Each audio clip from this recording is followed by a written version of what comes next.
Pemirsa ke Garut, Jawa Barat, pedagang pasar Guntur Ciawi Tali Garut kuciwa kusika pamarentah Kabupaten Garut anuges mang tahun-tahun teu ngomean bae drainase saluran cai di pasar nepi ka ngaluarkeun bau hangru sarta ngabalukarkeun caina jadi modal.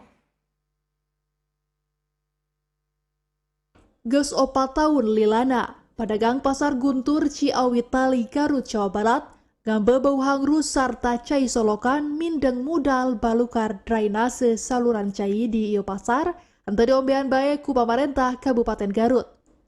Alatan kitu para pedagang jeung pangurus Ikatan Warga Pasar atawa IWAPA Pasar Guntur boga inisiatif ngombean drainase secara swadaya kalawan biaya udunan ti sakabeh pedagang. Kiwari, saluran drainase anu panjangna 150 meter di blok I, G, C, jeung K dibongkar sarta diobean kalawan gotong royong.